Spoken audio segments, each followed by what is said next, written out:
नमस्कार मित्रांनो, मिळालेल्या माहितीनुसार महाराष्ट्रातील तुकडेबंदी कायद्यात मोठी सुधारणा करण्यात आलेली आहे. त्यामुळं आता सातबारा उतार्यावर स्वतंत्र नाव जे त्याला लागणार आहे. मंगळवारी दिनांक 9 डिसेंबरला हिवाळी अधिवेशनामध्ये तुकडेबंदी शिथिल करणारं जे काही विधेयक आहे ते आता मंजूर झालंय.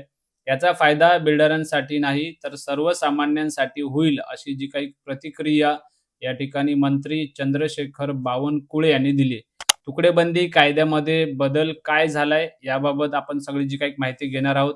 तर राज्यातील नागरी वस्त्यांमध्ये या ठिकाणी गुंठेवारी किंवा लहान भूखंडावर राहणाऱ्या सुमारे 60 लाख कुटुंबांना म्हणजे सुमारे जसं की 3 कोटी नागरिकांना दिलासा देणारं ऐतिहासिक तुकडेबंदी कायद्यातील जाचक अटी शिथिल करणारं महाराष्ट्र जमीन महसूल संहिता विधेयक जे ते 2025 विधानसभेत या ठिकाणी मंजूर करण्यात आलेलं आहे. या विधेयकामुळं असं की आता लहान भूखंडाची जी काही खरेदी विक्री सुलभ होणार असून संबंधित मालकांचं जे काही एक नाव आहे ते स्वतंत्रपणे सातबारा उतार्यावर लागण्याचा मार्ग जो आहे त्या ठिकाणी मोकळा झालेला आहे. महसूल मंत्री चंद्रशेखर बावनकुळे यांनी हे जे काही एक विधेयक आहे ते विधानसभेमध्ये मांडलं.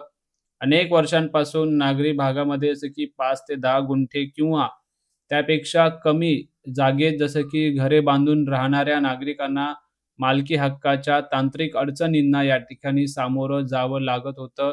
तसेच जमिनीच्या अकृषी जसं म्हणजे एने वापरासाठी वारंवार जिल्हा अधिकाऱ्याच्या परवानग्या घ्याव्या लागत होत्या.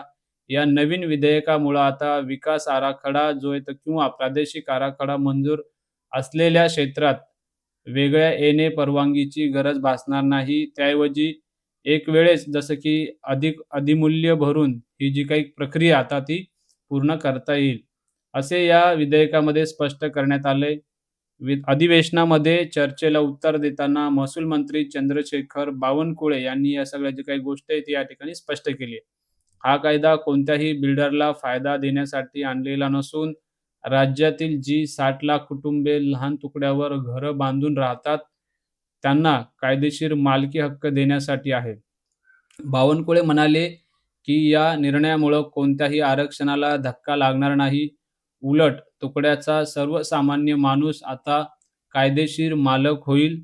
15 ऑक्टोबर 2024 नंतर कोणालाही नव्याने तुकडा पाडता येणार नाही. मात्र तोपर्यंतच्या नागरिकांना याचा मोठा लाभ मिळेल.